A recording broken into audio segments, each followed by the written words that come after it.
Axial legal একাডেমির YouTube চ্যানেলে আজকে আমরা একটা ভীষণ ইম্পর্টেন্ট টপিক নিয়ে ডিসকাস করব West Bengal land reforms act 1955 এর, যেটা সেকশন 4 এর মধ্যে রয়েছে rights of a raiyat in respect of his plot of land. Calcutta university বা অন্যান্য ইউনিভার্সিটির যে পরীক্ষাগুলো হয়ে থাকে সেমিস্টারের এবং কম্পিটিটিভ পরীক্ষাতে এই পোর্শনটা ভীষণভাবে এসে থাকে। What do you mean by raiyat and what are the rights of a raiyat in respect of his plot of land. What do you mean by raiyat এই ব্যাপারে অলরেডি একটা ভিডিও আমরা করেছি, সেই ভিডিওটা তোমরা অবশ্যই দেখবে। ওই ভিডিওটা দেখলে তবেই কিন্তু এই পরীক্ষার যে রায়তের প্লট অফ রাইট বলতে কি বোঝাচ্ছে সেটা তোমরা বুঝতে পারবে। রায়ত মানেই যদি না জেনে থাকো তো প্লট অফ ল্যান্ডের উপরে রায়তের রাইট কি আছে সেটা তোমরা বুঝতে পারবে না। আর একই রকমভাবে এই সেকশনসটা বুঝতে গেলে পার্সোনাল কাল্টিভেশনস বলতে আমরা কি বুঝি সেটাও জানাটা কিন্তু ভীষণ জরুরি। এই পার্সোনাল কাল্টিভেশনের উপরে একটা ভিডিও আমরা আগে দিয়েছি, সেই ভিডিওটাকে তোমরা দেখবে, তাহলে পার্সোনাল কাল্টিভেশনস বলতে কি বোঝাচ্ছে সেটাও তোমরা বুঝতে পারবে। আজকে তাহলে আমরা ডিসকাস করব rights of a raiyat in respect of the land. রায়তের যে প্লট অফ ল্যান্ড আছে সেই রায়তের প্লট অফ ল্যান্ডের উপরে রায়তের কি রাইটস রয়েছে। তাহলে কি দেওয়া আছে? সাবসেকশন 1 এর মধ্যে দেওয়া আছে subject to the other provisions of this act. Of this act বলতে West Bengal land reforms act 1955 এর অন্যান্য যে সমস্ত প্রভিশনস আছে সেগুলোকে বাদ দিয়ে বলছে a raiyat shall on and after the commencement of this act. যেদিন থেকে West Bengal land reforms act 1955টা কমেন্সমেন্ট হলো সেই দিন থেকে, অন মানে হচ্ছে সেই দিন থেকে, অ্যান্ড আফটার তারপর থেকে, কমেন্সমেন্ট হওয়ার পর থেকে বলছে কি the owner of his plot of land. তাহলে রায়ত তাহলে কি হবে? Shall be the owner of his plot of land and the plot of land shall be heritable and transferable. তাহলে আমরা এখানে তিনটে জিনিস টোটাল দেখতে পেলাম। কোন তিনটে জিনিস দেখতে পেলাম? তাহলে একটা হচ্ছে ওনারশিপের কথা দেখতে পেলাম, একটা আমরা হেরিটেবলের কথা দেখতে পেলাম, একটা আমরা ট্রান্সফারেবল কথা দেখতে পেলাম। তাহলে যেদিন থেকে West Bengal land reforms act 1955টা আরম্ভ হলো এবং তারপর থেকে একটা রায়ত কি বলছে? Shall be the owner of his plot of land. তাহলে একটা রায়ত তার প্লট অফ ল্যান্ডের ওনার হবে এবং সেই প্লট অফ ল্যান্ডটা হেরিটেবল হবে এবং সেটা ট্রান্সফারেবল হবে। এখন প্রশ্ন হচ্ছে এই ওনার বলতে কি বোঝানো হয়েছে, হেরিটেবল বলতে কি বোঝানো হয়েছে, আর ট্রান্সফারেবল বলতে কি বোঝানো হয়েছে, এটাও কিন্তু আমাদেরকে এক্সপ্লেন করতে হবে এবং আমাদের জানতে হবে। তাহলে একটা প্লট অফ ল্যান্ড যেটা রায়তের রয়েছে সেই প্লট অফ ল্যান্ডের ওপরে রায়তের কিন্তু তিনটে এখানে রাইটের কথা বলে দেওয়া আছে। Number 1 is ownership right, number 2 হচ্ছে সেই প্রপার্টিটা হেরিটেবল হবে এবং সেটা ট্রান্সফারেবল হবে। এই ওনার্স বা ওনারশিপ রাইটের মধ্যে কিন্তু তিনটে রাইট সাধারণত থেকে থাকে। আমরা কখন বলবো যে একটা রায়ত সেই প্লট অফ ল্যান্ডের ওনার হবে? যদি সেই প্রপার্টিটা এনজয়মেন্ট করার রাইট থেকে থাকে, নাম্বার 2 যদি সেই প্রপার্টির উপরে তার পজেশনস থেকে থাকে, আর নাম্বার 3 যদি সেই প্রপার্টিটাকে সে কি করতে পারে? ট্রান্সফার করতে পারে বা অ্যালাইনেট করতে পারে বা ডিসপোজ অফ করতে পারে বা কনভেন্স করতে পারে। এই তিনটে রাইট যখন থাকবে তখন আমরা বলতে পারি যে ওনারশিপ থাকবে। কিন্তু ইন্টারেস্টিং ব্যাপারটা হচ্ছে কি যে এক্সক্লুসিভ যে এনজয়মেন্ট করার যে অধিকার একটা ওনারের থেকে থাকে, রায়তের ক্ষেত্রে কিন্তু কিছু রেস্ট্রিকশনস রয়েছে যেটা কিন্তু আমরা এই এক্সপ্লেনেশন থেকে দেখব এবং সেকশন 4 এর অন্যান্য প্রভিশনস থেকে দেখতে পাবো। তাহলে প্রথমে যেটা আমাদের বলছে যে রায়ত হচ্ছে তার প্লট অফ ল্যান্ডের ওনার, তার মানে রায়তের এক্সক্লুসিভ এনজয়মেন্ট করার অধিকার থাকা উচিত, পজেশন থাকা উচিত, ট্রান্সফার করার অধিকার থাকা উচিত। কিন্তু আমরা এখানে যদিও আমরা সেই ওনারশিপটা দেখব, কিন্তু আমরা পরবর্তীতে আমি বলে রাখছি যে এই এক্সপ্লেনেশনটা যেটা আছে সেখানে কিন্তু ওই এক্সক্লুসিভ এনজয়মেন্টের ক্ষেত্রে কিন্তু কিছু রেস্ট্রিকশনস বা লিমিটেশনস এর কথা উল্লেখ করা আছে এবং সেকশন 4 এর অন্যান্য সাবসেকশনস গুলোতেও কিন্তু কিছু রেস্ট্রিকশনের কথা উল্লেখ করে দেওয়া আছে। তাহলে একটা রায়ত তার প্লট অফ ল্যান্ডের ওনার হলেও কিন্তু সেখানে কিছু রেস্ট্রিকটিভ ওনারশিপ বা কিছু লিমিটেশনস কিন্তু সেখানে আছে। আর কি আছে? সেখানে তার পজেশনস থাকবে এবং ট্রান্সফার করার অধিকারটা থাকবে। দ্বিতীয়ত বলছে হেরিটেবল। রায়ত যে প্লট অফ ল্যান্ডের যে ওনার সেটা কিন্তু হেরিটেবল হবে। হেরিটেবল কথাটার অর্থ কি? আফটার দ্য ডেথ অফ রায়ত, রায়তের মৃত্যুর পরে কি হবে? তার প্রপার্টি যেটা রয়েছে সেটা তার যারা লিগাল ইয়ার্স আছে তারা কি করবে? ইনহেরিট বা তারা কিনা সাকসিড করতে পারবে। আফটার দ্য ডেথ অফ রায়ত, রায়তের যারা লিগাল ইয়ার্স আছে they are entitled to succeed or inherit the property which is left by the raiyat. তাহলে এই হেরিটেবল কথাটার অর্থ হচ্ছে রায়তের প্রপার্টিটা তার legal years after the death of রায়ত সে কি করতে? ইনহেরিট করতে পারবে। আর ট্রান্সফারেবল কথার অর্থ কি? সে প্লট অফ ল্যান্ডটা according to transfer of property act সেটা ট্রান্সফারেবল প্রপার্টি। সেকশন 6 এর মধ্যে লেখা আছে what may be transferred, what may not be transferred বা what kind of property transferred, আর কোনগুলো ট্রান্সফার্ড নয় সেটা সেকশন 6 ট্রান্সফার অফ প্রপার্টি অ্যাক্টে বলা আছে। তো সেই ট্রান্সফার অফ প্রপার্টি অ্যাক্ট অনুসারে সে প্লট অফ ল্যান্ড ল্যান্ডটা কিন্তু ট্রান্সফারেবল প্রপার্টি বা সেটা হস্তান্তরযোগ্য একটা প্রপার্টি। তাহলে সেকশন 4 এর সাবসেকশন 1 থেকে শুধুমাত্র এটাই দেখতে পেলাম যে রায়ত কি হবে, shall be the owner of his plot of land, এবং সেই প্লট অফ ল্যান্ডটা হেরিটেবল হবে এবং সেটা ট্রান্সফারেবল হবে। এবার আমরা নেক্সট যেটা আছে সেটার দিকে ডিসকাশনটা চলে যাব।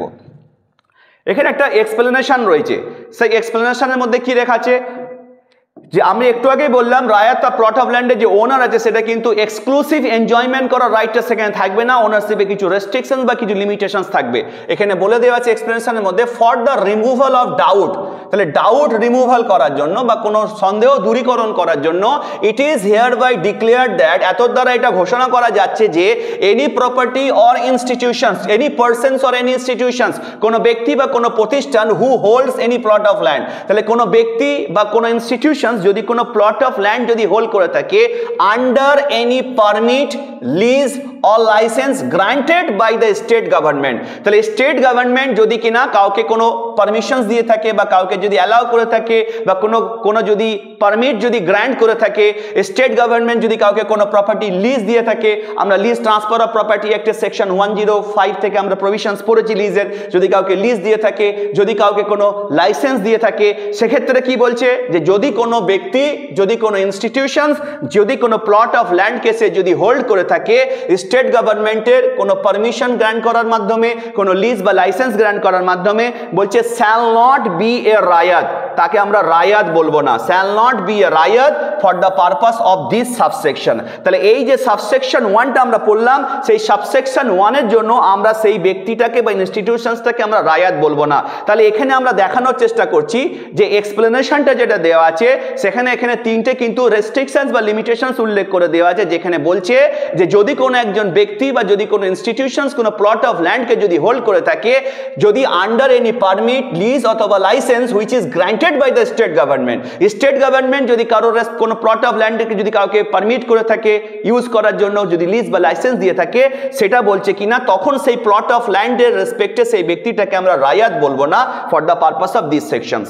এছাড়া কি বলা রয়েছে, এছাড়া বলছে আমরা দেখতে পাচ্ছি যে অ্যাজ এ ঠিকা tenant defined in the clause 14 of section 2 of the West Bengal Thika tenancy acquisition and regulations act 2001, তাহলে 2001 সালের যে West Bengal Thika tenancy acquisition and regulations act আছে, সেখানে সেকশন 2 এর যে ক্লজ 14, সেই সেকশন 2 এর ক্লজ 14 অনুসারে যদি কোনো ব্যক্তি ঠিকা টেনেন্ট হিসেবে যদি কোনো প্লট অফ ল্যান্ড যদি সে হোল্ড করে থাকে, তাকেও কিন্তু আমরা রায়ত বলবো না for the purpose of this sections. এখন প্রশ্ন হচ্ছে এই ঠিকা টেনেন্ট কথাটার অর্থ কি, যেটা কিনা ওয়েস্ট বেঙ্গল ঠিকা টেনেন্ট অ্যাকুইজিশনস এন্ড রেগুলেশনস অ্যাক্ট 2001 এ উল্লেখ করে দেওয়া আছে সেকশন 2 ক্লজ 14 এর মধ্যে।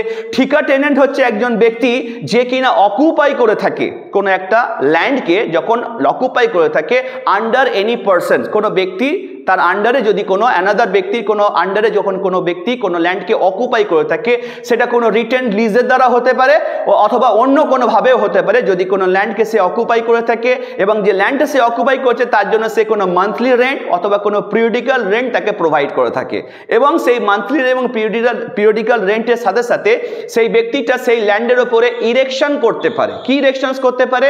কোনো স্ট্রাকচার ইরেকশনস করতে পারে for residential purpose, for manufacturing purpose, for business purpose, অথবা সে কি করতে পারে অ্যাকোয়ার্ড করতে পারে বাই পারচেজ অথবা বাই গিফটের মাধ্যমে কোন একটা স্ট্রাকচারকে, এবং সেই ল্যান্ডের উপরে যদি তার সাকসেসর ইন ইন্টারেস্ট যদি থেকে থাকে, তার যারা লিগ্যাল ইয়ার যদি সেটাকে সাকসিড করা যদি রাইট থেকে থাকে, তখন তাকে ঠিকা টেনেন্ট বলা হয়। তাহলে ওয়েস্ট বেঙ্গল ঠিকা টেনেন্ট যে অ্যাকুইজিশনস এন্ড রেগুলেশনস অ্যাক্ট 2001 তার সেকশন 2 এর যে ক্লজ 14 এর মধ্যে যে ঠিকা টেনেন্ট বলতে কি বোঝায় বা ঠিকা টেনেন্টের যে ডেফিনেশন এতক্ষণ ধরে ডিসকাস করলাম আমরা, সেই যে ঠিকা টেনেন্ট যে রয়েছে, সেই ঠিকা টেনেন্ট যদি কোনো প্লট অফ ল্যান্ডকে যদি হোল্ড করে থাকে, তাহলে তাকে আমরা রায়ত বলবো না এই সাবসেকশনস অনুসারে।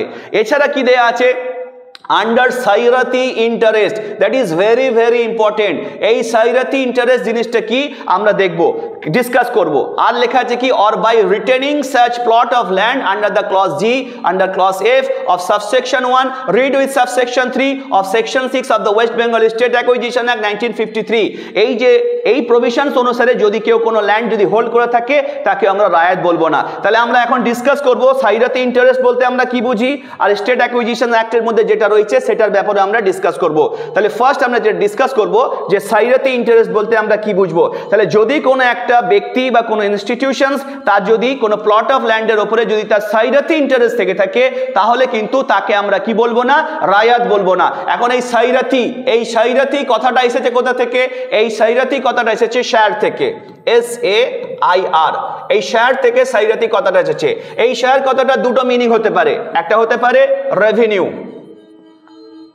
আর একটা হতে পারে কালেকশন।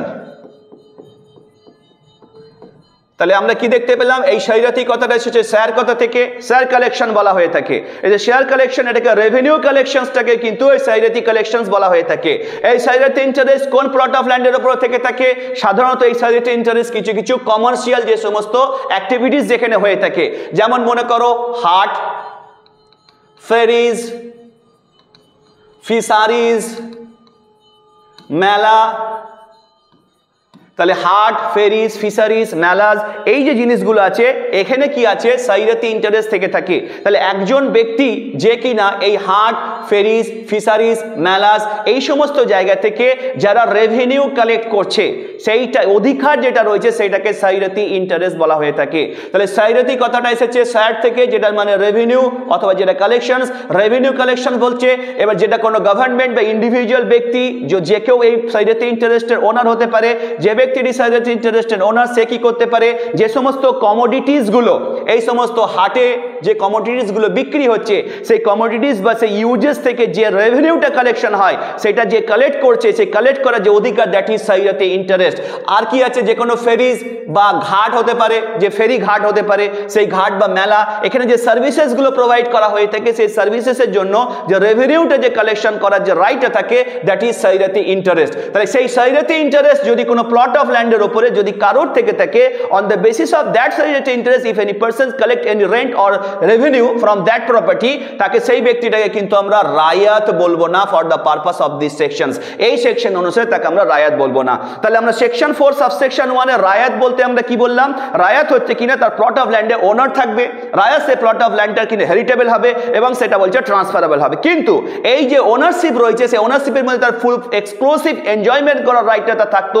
কিন্তু এই এক্সপ্লেনেশনের মধ্যে কিন্তু দিয়ে দিচ্ছে যে একটা রায়াত যে কিনা নিজের প্লট অফ ল্যান্ডের ওনার তো বটে, কিন্তু তার এক্সক্লুসিভ কিন্তু সেই যে এনজয়মেন্ট করার রাইট সেটা কিন্তু থাকছে না। এবং এই পার্টিকুলার যে পার্সনস বা ইনস্টিটিউশনসগুলো যারা কিনা ঠিকা টেনেন্ট হিসেবে রয়েছে, যারা কিনা সাইরাতি ইন্টারেস্ট রয়েছে, যারা কিনা স্টেট গভর্নমেন্টের দ্বারা কোনো গ্র্যান্ট বা কোনো পারমিশন যদি কোনো গ্র্যান্ট করা হয়ে থাকে, কোনো লিজ বা লাইসেন্স যদি গ্র্যান্ট করা হয়ে থাকে, তাহলেও কিন্তু তাদেরকে আমরা রায়াত বলবো না এই সাবসেকশনস অনুসারে। এবার যেটা আমরা ডিসকাস করব, ওয়েস্ট বেঙ্গল অ্যাকুইজিশনস অ্যাক্টে যেটা আছে সেটার ব্যাপারে ডিসকাস করব। এখানে তাহলে দুটো প্রভিশনের কথা উল্লেখ করে দেওয়া আছে যে বাই রিটেনিং, যদি কেউ রিটেন করে থাকে সার্চ প্লট অফ ল্যান্ড, তাহলে কোনো পারসনস বা কোনো ইনস্টিটিউশনস যদি কোনো প্লট অফ ল্যান্ডকে যদি রিটেন করে থাকে আন্ডার ক্লজেস জি অথবা clauses F of subsection 1, car subsection 1 না of section 6 of the West Bengal State Acquisitions Act 1953। তাহলে West Bengal state acquisition act 1953 এর সাবসেকশন যে 6, সেকশন যে 6 আছে, সেই সেকশন 6 এর সাবসেকশন 1 এর ক্লজ জি এবং ক্লজ এফ অনুসারে যদি কোনো প্লট অফ ল্যান্ড যদি কেউ রিটেন করে থাকে, কে রিটেন করে থাকে?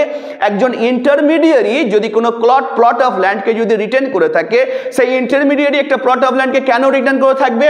ক্লজ এফ, ক্লজ জি আর ক্লজ এফ, এই এফ এবং জির মধ্যে উল্লেখ করে দেওয়া আছে একটা প্লট অফ ল্যান্ড একটা ইন্টারমিডিয়ারি কেন রিটার্ন করে থাকে। ক্লজ এফ এর মধ্যে বলে দেওয়া আছে একটা ইন্টারমিডিয়ারি যদি কোনো প্লট অফ ল্যান্ডকে যদি টি গার্ডেন পারপাসে যদি নিয়ে থাকে, কোনো যদি ডেয়ারির জন্য যদি নিয়ে থাকে, কোনো লাইভ স্টক যদি ব্রিডিংয়ের জন্য নিয়ে থাকে, কোনো যদি পোলট্রি ফার্মিংয়ের জন্য যদি নিয়ে থাকে, ক্লজ জিতে বলে দেওয়া আছে কোনো ইন্টারমিডিয়েট যদি কোনো প্লট অফ ল্যান্ড যদি কোনো ফ্যাক্টরিজ বা কোনো মিল যদি সেই ওয়ার্কশপের জন্য যদি নিয়ে থাকে, তাহলে সেই যে রাইটটা যে একটা প্লট অফ ইন্টারমিডিয়েট যে প্লট অফ ল্যান্ডের উপর রয়েছে, বলছে তাকে কিন্তু আমরা কি বলবো না? রায়াত বলবো না।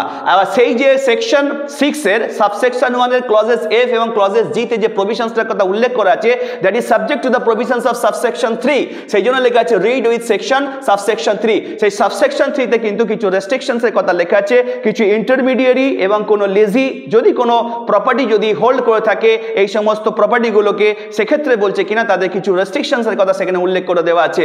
তো বলছে যদি কোনো ইন্টারমিডিয়ারি বা লিজি যদি কোনো প্রপার্টি বা রিটার্ন করে থাকে এরকম টি গার্ডেনের কোনো প্রপার্টি, এবং সেখানে বলে দেওয়া আছে কোনো লিজি বা কোনো কোনো ইন্টারমিডিয়ারি যখন কোনো টি গার্ডেন্স বা কোনো রকম এইরকম পোলট্রি ফার্মিং এই সমস্ত পারপাসে যখন কোনো মিল বা ফ্যাক্টরির জন্য যদি কোনো ল্যান্ড যদি হোল্ড করে থাকে, ততটুকু পরিমাণ ল্যান্ড সেটা হোল্ড করতে হবে যেটা স্টেট গভর্নমেন্ট ঠিক বলে মনে করবে ওই টি গার্ডেনের জন্য। তো সেই যে রেস্ট্রিকশনসগুলো ইম্পোর্ট করা হচ্ছে, on the basis of that restriction যদি কোনো ইন্টারমিডিয়ারি বা কোনো লেজি যদি কোনো প্লট অফ ল্যান্ড হোল্ড করে থাকে according to West Bengal state acquisitions act, তো বলছে সেই ব্যক্তিটাকে আমরা রায়াত বলবো না সাবসেকশন 1 অনুসারে। তাহলে আমরা দেখতে পেলাম সেকশন 4 এর সাবসেকশন 1 এর মধ্যে কি রয়েছে এবং তার এক্সপ্লেনেশনের মধ্যে কি রয়েছে। এবং আমি যেটা বলেছিলাম যে একটা প্লট অফ ল্যান্ড, যে একটা রায়াত যে তার প্লট অফ ল্যান্ডের মধ্যে যে ওনার হচ্ছে, সে ওনারশিপটা কিন্তু এক্সক্লুসিভ ওনারশিপ নয়, সেখানে কিছু রেস্ট্রিকশন রয়েছে। সেই রেস্ট্রিকশনটা আমরা কিন্তু দেখতে পাবো সাবসেকশন 2 এর মধ্যে রয়েছে। বলছে nothing in this subsection 1 shall entitle a raiyat to subsoil right. এই সাবসয়েল রাইট কিন্তু এনজয়মেন্ট করার কিন্তু অধিকার। তাহলে নাথিং ইন দিস সেকশন, এই সেকশনের মধ্যে এমন কোনো কিছু নাই সাবসেকশন 1 এর মধ্যে শ্যাল এন্টাইটেল, যেটা কিনা এন্টাইটেল করছে একটা রায়াতকে সাবসয়েল রাইট। এই সাবসয়েল রাইট বলতে কি বোঝাচ্ছে? সাবসয়েল রাইটটা বোঝাচ্ছে অ্যাকচুয়াল যে সারফেস রয়েছে, আন্ডার যে অ্যাকচুয়াল যে সারফেস রয়েছে, আমাদের পৃথিবীর যে উপরিভাগ রয়েছে, সেই উপরিভাগের ঠিক নিচের যে অংশ রয়েছে, সেই নিচের অংশে যেখানে মিনারেল বা মাইন্স থেকে থাকে, সেই মিনারেল বা মাইন্সের ওপরে কিন্তু একটা রায়াতের কিন্তু যে অধিকার, সেই অধিকারটা কিন্তু থাকে না। বা মিনারেলস বা রায়াত যেগুলো, যে মিনারেলস বা মাইন্স যেখানে আছে সেখানে কিন্তু সে একটা রায়াত এন্টাইটেল হতে পারে না সেই সাবসয়েল রাইটটাকে এক্সারসাইজ করার মাধ্যমে সেখান থেকে সে কোনো জিনিসকে সে নেওয়ার জন্য। সেই জন্য বলছে nothing in this subsection 1, subsection 1 এর মধ্যে এমন কোনো কিছু নেই যেটা কিনা এন্টাইটেল করবে একটা রায়াতকে সাবসয়েল রাইট। রায়াতের যদি এক্সক্লুসিভ রাইট অফ এনজয়মেন্ট থেকে থাকতো তাহলে কিন্তু সাবসয়েল রাইটটাও কিন্তু থাকতো। সেই কারণে যে আমি কথাটা প্রথমে বলেছিলাম, রায়াত তার নিজের প্লট অফ ল্যান্ডের মধ্যে যে ওনারশিপের কথা বলা হচ্ছে, এই ওনারশিপটা কিন্তু অ্যাবসুলেট ওনারশিপ নয়, এটা হচ্ছে একটা কন্ডিশনাল ওনারশিপ। কারণ এই কন্ডিশনাল ওনারশিপ, এই কথাটা এই কারণে বলেছিলাম কারণ সেটাকে রেস্ট্রিক্টেড বা লিমিটেড করা রয়েছে কিন্তু এই এক্সপ্লেনেশন দিয়ে এবং অন্যান্য সাবসেকশন দিয়ে, যেটা কিনা সাবসেকশন 2 তে আমরা দেখতে পেলাম। যদি অ্যাবসুলেট যদি রাইট থাকতো ওনারশিপে, তাহলে এক্সক্লুসিভ রাইট থাকতো সাবসয়েল রাইটটাকে এনজয়মেন্ট করার জন্য। কিন্তু রায়াতে কিন্তু এখানে বলে দিয়েছে রায়াত কিন্তু এন্টাইটেল নয় সাবসয়েল রাইটটাকে এনজয়মেন্ট করার জন্য। এবার আমরা নেক্সট যে প্রভিশনসটা আছে আমরা সেটার দিকে চলে যাব, যেটা কিনা সেকশন 4 এর সাবসেকশন 2A তে উল্লেখ করে দেওয়া আছে। সেকশন 4 এর সাবসেকশন 2 তে দেওয়া আছে নো রায়াত শ্যাল কোয়ারি স্যান্ড, কোনো রায়াতে কি করতে পারবে না? বালি উত্তোলন করতে পারবে না। অর পারমিট এনি পারসন, কোনো ব্যক্তিকে সে পারমিশন দিতে পারবে না টু কোয়ারি স্যান্ড, বালি উত্তোলন করার জন্য from his plot of land, তার নিজের প্লট অফ ল্যান্ড থেকে। তাহলে রায়াত নিজে তার নিজের জমি থেকে বালি উত্তোলন করতে পারবে না এবং অন্য কোনো ব্যক্তিকে কি করতে পারবে না? অনুমতি দিতে পারবে না বালি উত্তোলন করার জন্য তার প্লট অফ ল্যান্ড থেকে। অথবা বলছে নো রায়াত শ্যাল ডিগ, কোনো রায়াতে কিনা খুঁড়তে পারবে না, আর ইউজ ব্যবহার করতে পারবে না, আর permit any persons to dig, কোনো ব্যক্তিকে খোঁড়ার জন্য, মাটি খোঁড়ার জন্য অনুমতি দেবে না, আর ইউজ ব্যবহার করার জন্য আর্থ আর ক্লে, তার নিজের যে মাটি বা কাদা মাটি যেটা রয়েছে of his plot of land, তার প্লট অফ ল্যান্ডে। তাহলে একটা রায়াত তার নিজের প্লট অফ ল্যান্ড থেকে কোনো জমি থেকে সে কি করতে পারবে না? মাটি সে খুঁড়তে পারবে না, মানে অতিরিক্ত বেশি, এবং সেখানকার মাটিও সে কি করতে পারবে না? ক্লে, কাদা মাটিও সে নিতে পারবে না for the manufacture of bricks or tiles. Bricks মানে হচ্ছে ইট, তাহলে ইট বা টাইলসের জন্য কোনো রায়াত কি করতে পারবে না? তার নিজের যে প্লট অফ ল্যান্ড রয়েছে সে প্লট অফ ল্যান্ড ডিগ বা ইউজ অন্য কোনো ব্যক্তিকে পারমিশন দিতে পারবে না, যদি এর একটা ব্যতিক্রম রয়েছে ফর এনি পারপাস, যে কোনো উদ্দেশ্যে other than his own use, তার নিজের যদি ব্যবহারার্থে যদি কিছু প্রয়োজন হয় ব্রিক্স বা টাইলসের জন্য, সেক্ষেত্রে বলছে other than his own use, নিজের ব্যবহারার্থে সে কিছুটা ইউজ করতে পারবে, কিন্তু ব্যবসায়িকভাবে বা কমার্শিয়াল পারপাসে সে কোনো ডিগ বা ইউজ করতে পারবে না নিজের প্লট অফ ল্যান্ড। কিসের জন্য? সেখান থেকে ক্লে বা আর্থ নিয়ে ম্যানুফ্যাকচার করার জন্য ব্রিক্স বা টাইলস, কিন্তু নিজের বাড়ির সামান্য কোনো প্রয়োজনে সে কিন্তু সেখান থেকে ইউজ করতে পারবে, কিন্তু কমার্শিয়াল বা বিজনেস পারপাসে সে সেটা করতে পারবে না বা কাউকে করার জন্য সে অনুমতি দিতে পারবে না।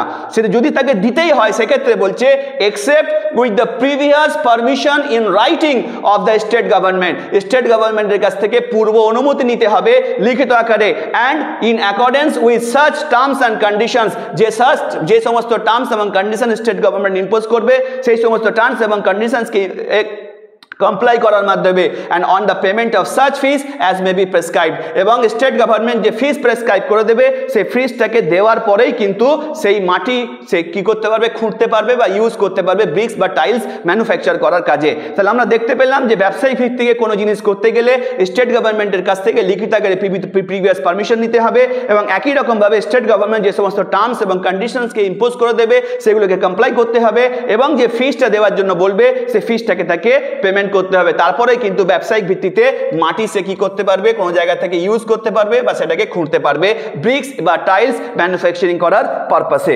নেক্সট যে সাবসেকশনটা আছে সেকশন 4 এর সাবসেকশন 2B, সেখানে আমরা দেখতে পাবো যে কি দেওয়া আছে।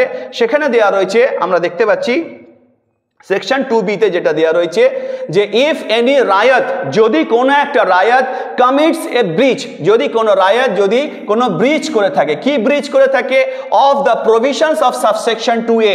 এই সাবসেকশন 2A তে আমরা দেখলাম যে রায়ত কি কি করার ক্ষেত্রে রেস্ট্রিকশনস থাকবে, নিজের যে মাটি বা বালি উত্তোলন করতে পারবে না, নিজের জমি থেকে কোনো মাটি বা কোনো ক্লে সেখান থেকে কি করতে পারবে না, সে খুঁড়তে পারবে না বা ইউজ করতে পারবে না ব্রিক্স বা টাইলস ম্যানুফ্যাকচারিং করার জন্য যে রেস্ট্রিকশনসটার কথা রয়েছে, যদি কোনো রায়ত সেই রেস্ট্রিকশনসটা যেটা সাবসেকশন 2A তে উল্লেখ করে দেওয়া আছে সেই রেস্ট্রিকশনসটাকে যদি সে ব্রিচ করে থাকে, যদি সে রেস্ট্রিকশনসটাকে যদি না মেনে থাকে, দ্য প্রেসক্রাইবড অথরিটি মে, তখন প্রেসক্রাইব অথরিটি কি করতে পারে, after giving in the prescribe manner, একটা প্রেসক্রাইব ম্যানারে যখন তাকে দেবে, অ্যান অপরচুনিটি টু দ্য রায়ত, রায়তকে একটা অপরচুনিটি দেবে কিসের জন্য, টু শো কজ, কারণ দর্শাতে বলবে, against the action propose to be taken, রায়তের বিরুদ্ধে যে অ্যাকশনটা যেটা প্রপোজ করছে নেওয়ার জন্য ওই প্রেসক্রাইব অথরিটি তাকে একটা বলার সুযোগ দেবে, একটা অপরচুনিটি দেবে রায়তকে, শো কজ করবে তাকে যে তোমার বিরুদ্ধে যে এই অ্যাকশন আমরা কেন নেব না, সেই কারণে তখন বলছে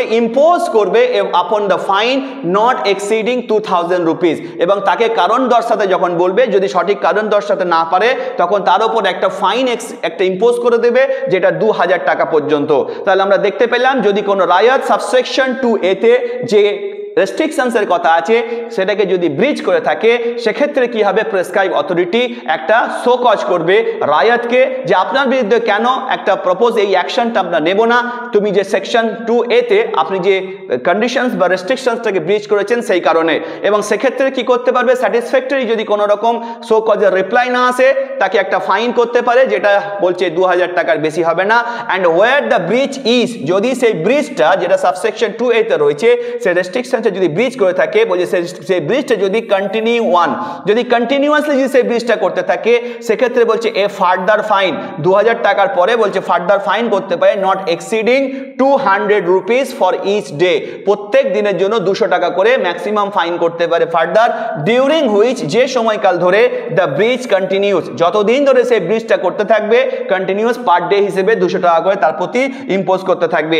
such fine if not duly paid, যদি সেই ফাইনটা পেমেন্ট না করে থাকে, শ্যাল বি রিকভারেবল, সেটাকে রিকভার করা হবে অ্যাজ এ পাবলিক ডিমান্ড হিসেবে। তাহলে যদি কোনো একটা রায়ত যদি সেই সাবসেকশন 2A তে যে রেস্ট্রিকশনসটা আছে সেটাকে যদি ব্রিচ করে থাকে, তাকে শোকজ করা হবে, পরবর্তীতে তাকে ফাইন করা হবে, যদি সেটা কন্টিনিউয়াস হয়ে থাকে তাহলে সেক্ষেত্রে পার ডে হিসেবে তাকে যে ফাইন করা হবে, এবং সেই ফাইনটা যদি সে না দিয়ে থাকে পাবলিক ডিমান্ড হিসেবে সেই ফাইনটা তার কাছ থেকে কি করা হবে, আদায় করা হবে বা রিকভার করা হবে, যেটা সাবসেকশন 2B তে কিন্তু উল্লেখ করে দেওয়া আছে। এবার আমরা দেখব সাবসেকশন 2C তে কি দেওয়া আছে। সেকশন 4 এর সাবসেকশন 2C তে দেওয়া আছে যে যদি কোনো একটা রায়ত যদি ডিসস্যাটিসফাইড থাকে কোনো প্রেসক্রাইব অথরিটির কোনো অর্ডার থেকে, বলছে অ্যান অ্যাপিল শ্যাল লাই, সে একটা অ্যাপিলও ফাইল করতে পারবে from any order made under subsection 2A। Subsection 2A তে যে অর্ডারগুলো দেওয়া আছে, যে অর্ডারগুলো দেবে প্রেসক্রাইব অথরিটি, সেটা হতে পারে শোকজের জন্য, তাকে ফাইনের জন্য। যদি কোনো রায়ত ডিসস্যাটিসফাইড হয়ে থাকে with the order of the prescribe authority, সেক্ষেত্রে কি করতে পারে, সে একটা অ্যাপিল ফাইল করতে পারে in accordance with the provisions of section 54 and section 55। West Bengal land reforms act 1955 এর সেকশন 54 এবং সেকশন 55 এ অ্যাপিলের জন্য এবং অ্যাপিল ফাইলিং করার জন্য যে লিমিটেশনের কথা উল্লেখ করে দেওয়া আছে, সেই প্রভিশনস অনুসারে একটা রায়ত কি করতে পারে, অ্যাপিল ফাইল করতে পারে। Section 54 of the West Bengal land reforms act 1955 এর সেকশন 54 এর মধ্যে কি দেওয়া আছে, সেখানে বলে দেওয়া আছে যদি কোনো একটা রায়ত যদি কোনো প্রেসক্রাইব অথরিটি অথরিটির কোনো অর্ডারে যদি ডিসস্যাটিসফাইড হয়ে থাকে, সেক্ষেত্রে সেই অর্ডারটা যদি কোনো রেভিনিউ অফিসার যদি দিয়ে থাকে বা কোনো রেভিনিউ অথরিটি যে কিনা কালেক্টরের থেকে বিলো র্যাঙ্কের হয়ে থাকে, সেক্ষেত্রে সেই অ্যাপিলটা কালেক্টরের কাছে কি করতে পারে না ফাইল করতে পারে। আর যদি কোনো একটা অ্যাপিল বা যদি কোনো একটা অর্ডার যদি কোনো কালেক্টর যদি পাস করে থাকে, সেক্ষেত্রে কমিশনার যিনি রয়েছেন সেই ডিভিশনের কমিশনার কাছে অ্যাপিল ফাইল করা যেতে পারে। তাহলে অ্যাপিলেট অথরিটি তাহলে দুজন হলো, একজন হচ্ছে কালেক্টর, একজন হচ্ছে কমিশনার অফ দ্য ডিভিশন। দুজন কালেক্টরের কাছে কখন অ্যাপিল ফাইল করা যেতে পারে? যদি কোনো রেভিনিউ অফিসার অথবা রেভিনিউ অথরিটি যে কালেক্টরের থেকে বিলো র্যাঙ্কের সে যদি কোনো অর্ডার পাস করে থাকে, সেক্ষেত্রে কালেক্টরের কাছে অ্যাপিলটা ফাইল করা যেতে পারে। কিন্তু যদি কোনো কালেক্টর যদি কোনো অর্ডার দিয়ে থাকে, কালেক্টরের অর্ডারের এগেইনস্টে কালেক্টরের কাছেই কিন্তু অ্যাপিল ফাইল করা যাবে না, তখন কমিশনার অফ দ্য ডিভিশনস তার কাছে অ্যাপিল ফাইল করা হবে, যেটা সেকশন 54 এর মধ্যে উল্লেখ করে দেওয়া আছে। আর সেকশন 55 এর মধ্যে এই অ্যাপিল ফাইল করার ব্যাপারে লিমিটেশনের কথা উল্লেখ করে দেওয়া আছে। যদি কেউ অ্যাপিল ফাইল করতে চায় কার কাছে? যদি কেউ অ্যাপিল ফাইল করতে চায় যদি কালেক্টরের কাছে অ্যাপিল ফাইল করতে গেলে সেখানে বলছে সেটাকে উইদিন 30 ডেজ 30 দিনের মধ্যে অ্যাপিলটা ফাইল করতে হবে। আর যদি কোনো কমিশনার অফ দ্য ডিভিশন তার কাছে যদি অ্যাপিল ফাইল করতে হয়, উইদিন 60 ডেজ কি করতে পারে? সে অ্যাপিলটাকে ফাইল করতে পারে। তার মানে আমরা দেখতে পেলাম যে সেকশন 4 এর ক্লজ সাবসেকশন 2C তে উল্লেখ করে দেওয়া আছে যে প্রেসক্রাইব অথরিটির যদি কোনো অর্ডারে যদি কেউ ডিসস্যাটিসফাইড হয়, তাহলে সে অ্যাপিলও ফাইল করতে পারবে এই West Bengal land reforms act 1955 এর সেকশন 54 এবং সেকশন 55 অনুসারে।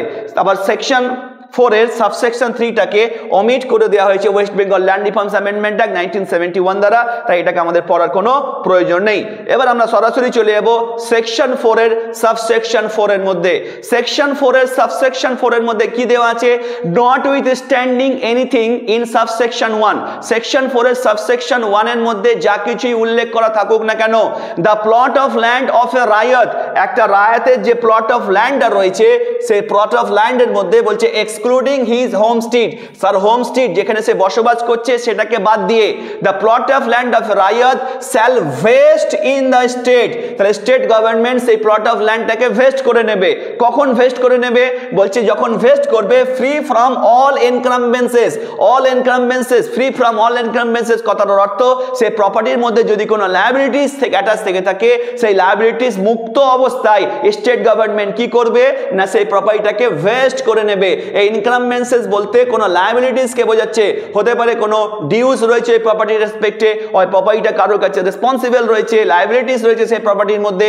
Free from all kinds of encumbrances state government সেই plot of land of the raiyat সেটাকে ভেস্ট করে নেবে। কিভাবে ভেস্ট করবে?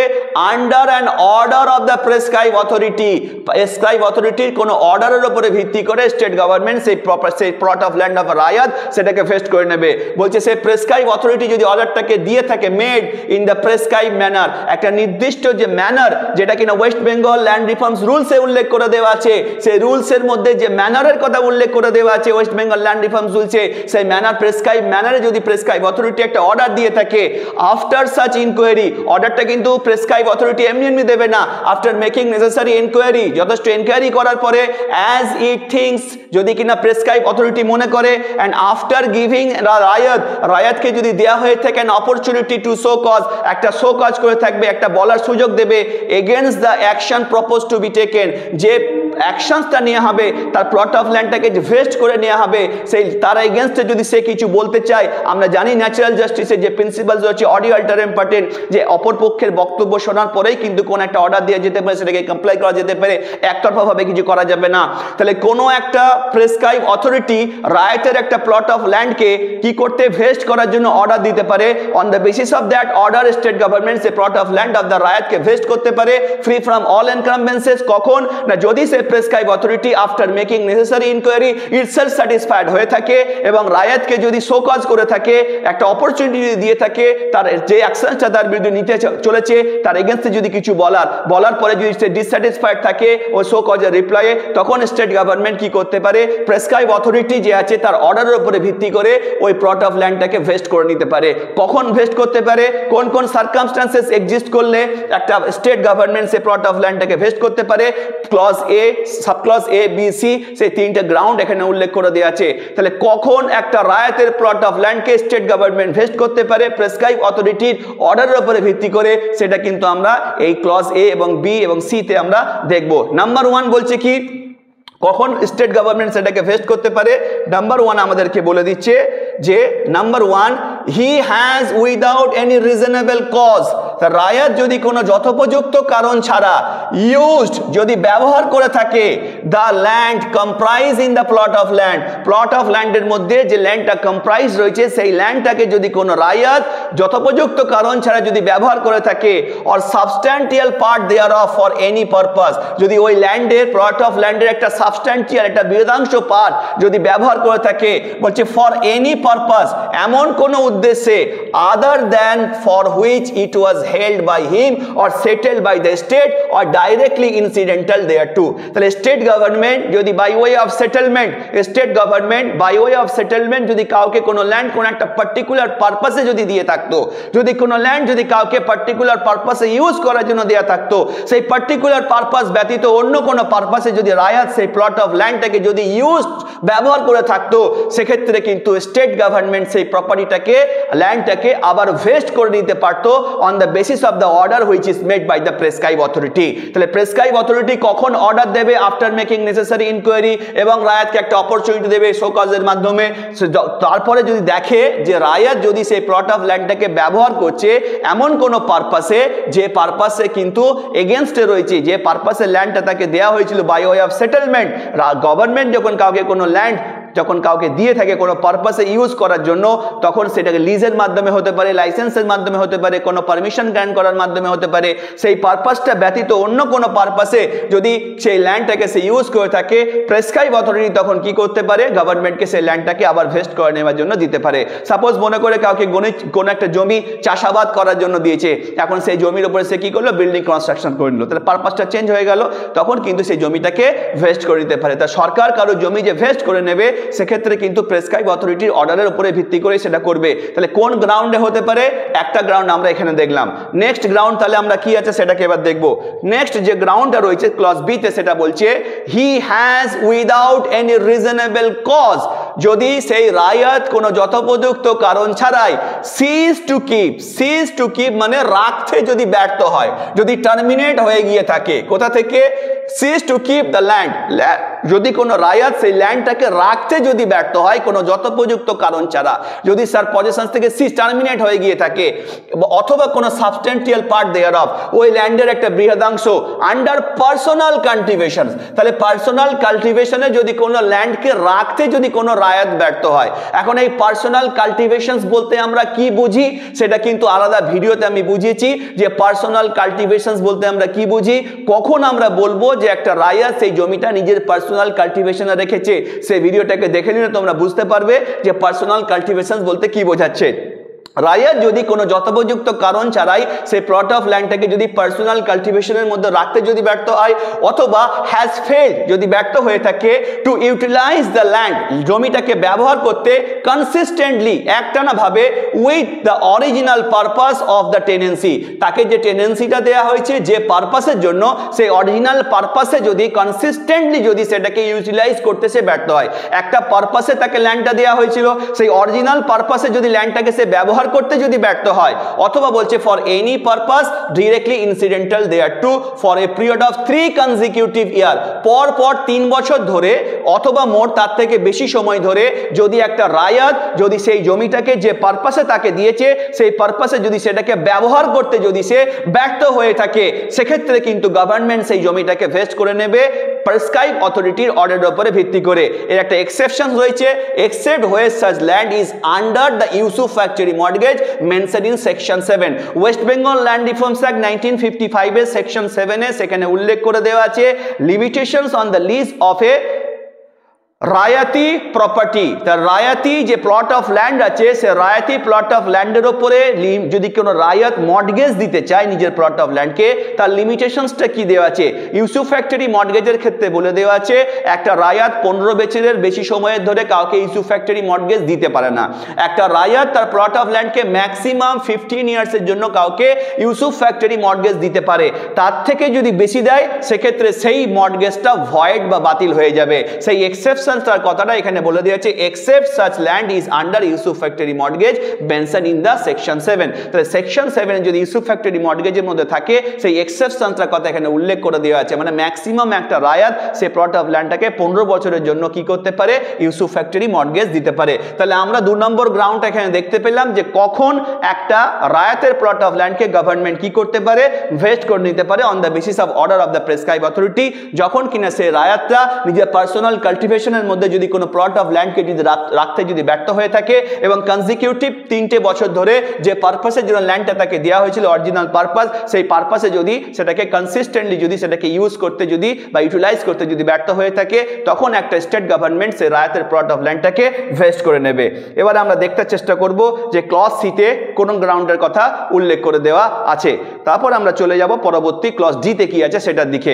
ক্লজ সিতে উল্লেখ করে দেওয়া আছে, he has without any reasonable cause failed to bring the land comprised in the plot of land or any substantial part thereof under the personal cultivations, or has failed to utilize the land consistently with the original purpose of the tenancy or for any purpose directly incidental thereto within 3 consecutive years of the date on which this act comes into force or the date on which he came into possession of such land whichever is later। তাহলে আগেরটার মতোই কিন্তু clause সিতে আছে, ডিফারেন্সটা কিন্তু এখানে একটু অন্য জায়গায় রয়েছে। তাহলে আগেরটা সে পার্সোনাল কাল্টিভেশনে যখন রাখতে সে ব্যর্থ হয়েছিল, কিন্তু এখানে কি বলছে?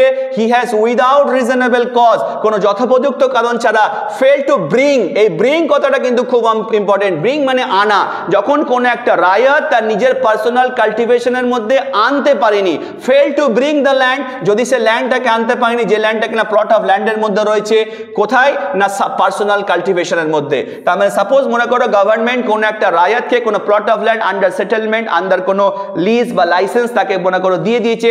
আফটার মেকিং দ্যাট সেটেলমেন্ট কোন রায়াত তার নিজের পার্সোনাল কাল্টিভেশনের মধ্যে যদি ল্যান্ডটাকে আনতেই ব্যর্থ হয়, অথবা সে কি করেছে? ব্যর্থ হয়েছে ইউটিলাইজ করতে সেই ল্যান্ডটাকে কনজিকিউটিভ 3টে বছর ধরে, না তার নিজের পার্সোনাল কাল্টিভেশনের মধ্যে আনতে পেরেছে, তাকে ল্যান্ডটা গ্র্যান্ট করার পর থেকে ব্রিং মানে আনা, একটা রায়াত তার নিজের পার্সোনাল কাল্টিভেশনের মধ্যে ল্যান্ডটাকে আনতেই পারেনি। আবার সে কি করেছে? যে পারপাসের জন্য ল্যান্ডটা তাকে দিয়েছে সেই পারপাসটাকে এক্সিকিউটিভ মানে কনজিকিউটিভ 3টে বছর ধরে সেটাকে ব্যবহার করতেই সে পারেনি। সেক্ষেত্রে বলছে কি এই একটা বলছে on which this act comes into force, যে ডেটে এই একটা ওয়েস্ট বেঙ্গল ল্যান্ড রিফর্মস অ্যাক্টটা এসেছে কমেন্সমেন্ট হয়েছে সেই দিনের পর থেকে সে যদি এটাকে আনতে যদি ব্যর্থ হয়ে থাকে, বলছে অথবা কোন দিন থেকে? Date on which he came into possession of such land, যেদিনে ওই জমির সে পজেশনের মধ্যে সে এসেছে তারপর থেকে 3 বছর ধরে কনজিকিউটিভ 3টে বছর ধরে সে ইউটিলাইজ করতে পায়নি সেই জমিটাকে, কিসের জন্য? যে পারপাসে তাকে দিয়েছে সেই পারপাসের জন্য।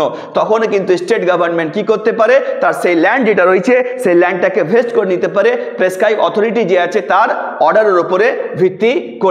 এছাড়া কখন একটা ল্যান্ডকে একটা স্টেট গভর্নমেন্ট ভেস্ট করতে পারে?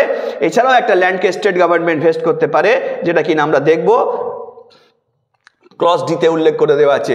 হি has let out the whole or any part of the plot of land, যদি কোনো একটা রায়াত তার প্লট অফ ল্যান্ডকে লেট আউট মানে যেটাকে সে লিজ দিয়ে থাকে, মানে যদি কিনা সে সেটাকে কাউকে ভাড়াতে দিয়ে থাকে, টেনেন্সিতে দিয়ে থাকে, লেট আউট যদি করে থাকে, তাহলেও কিন্তু একটা স্টেট গভর্নমেন্ট কি করতে পারে? মানে যদি তার সাবলিজ করার যদি অধিকার না থেকে থাকে, তা সত্ত্বেও যদি সেটাকে লিজে দিয়ে থাকে, সেক্ষেত্রে স্টেট গভর্নমেন্ট কি করতে পারে? সেটাকে ভেস্ট করে নিতে পারে।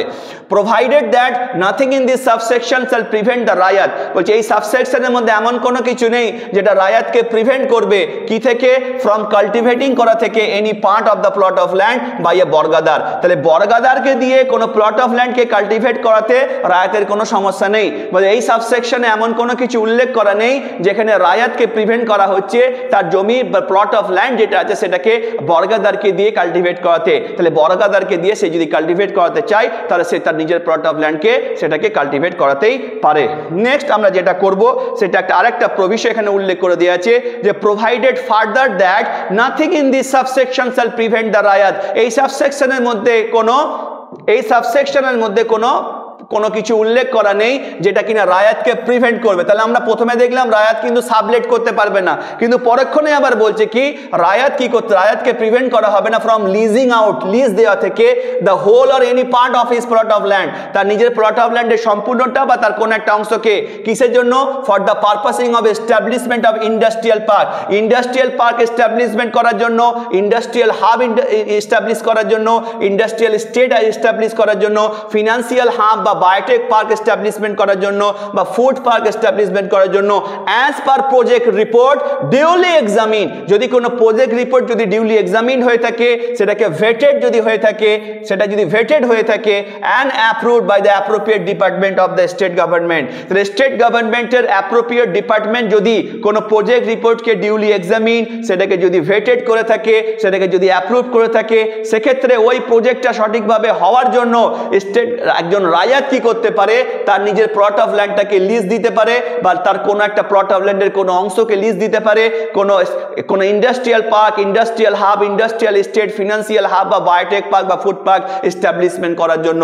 সেক্ষেত্রে এই সেকশনের মধ্যে এমন কোনো কিছু নেই যেটা রায়াতকে প্রিভেন্ট করবে। এই সমস্ত পারপাস যেগুলো কিনা স্টেট গভর্নমেন্টের কোনো অ্যাপ্রোপ্রিয়েট ডিপার্টমেন্ট দ্বারা এক্সামিন করা আছে কোনো প্রজেক্ট রিপোর্ট, সেটাকে ভেটেড এবং অ্যাপ্রুভ করা আছে, তাহলে স্টেট গভর্নমেন্টের অ্যাপ্রোপ্রিয়েট ডিপার্টমেন্ট যদি অ্যাপ্রুভাল দিয়ে থাকে, সেক্ষেত্রে এই সমস্ত পারপাসে একটা রায়াত কি করতে পারে, সেই রায়াত কি করে নিজের প্লট অফ ল্যান্ডটাকে লিজ দিতে পারে এই সমস্ত পারপাসের জন্য।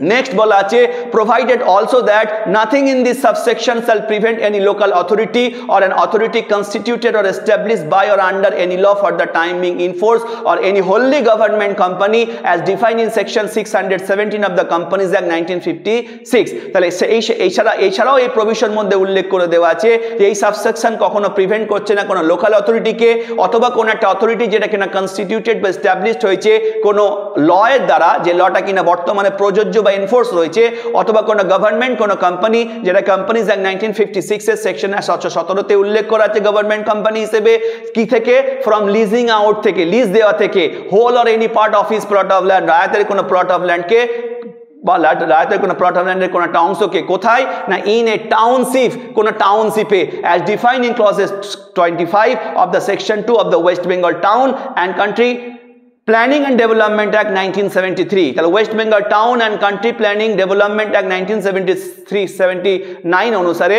কোনো টাউনশিপের জন্য যদি কোনো একটা লোকাল অথরিটি বা কোনো একটা authority constituted under any law for the time being in force বা কোনো গভর্নমেন্ট কোম্পানি যদি কিনা এই রায়াতের কোনো প্লট অফ ল্যান্ডকে কোনো টাউনশিপে যদি লিজ দিতে চায়, সেক্ষেত্রে বলছে এই সেকশন সাবসেকশনের মধ্যে এমন কিছু নেই যেটা কিনা তাকে প্রিভেন্ট করবে লিজ দেওয়া থেকে।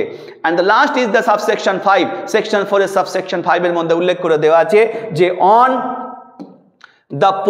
on the plot of land of a rayat being vested in the state under subsection 4, তাহলে সাবসেকশন 4 সেকশন 4 এর সাবসেকশন 4 অনুসারে যদি কোনো রায়াতের কোনো একটা প্লট অফ ল্যান্ডকে যদি স্টেট গভর্নমেন্ট যদি ভেস্ট করে নিয়ে থাকে, হিজ ওনারশিপ দেয়ারিন শ্যাল সিজ, সেক্ষেত্রে ওনারের যে ওনারশিপটা ছিল সেই প্লট অফ ল্যান্ডের উপরে সেটা সিজ বা টার্মিনেট হয়ে যাবে। And the rights of the lazy, ওই প্লট অফ ল্যান্ড যদি কাউকে লিজ দিয়ে থাকতো, সেই লেজির যে রাইট ছিল in respect of that plot of land if any যদি থেকে থাকতো, শ্যাল টার্মিনেট, সেই রাইটটা লেজির রাইটটাও টার্মিনেট হয়ে যাবে।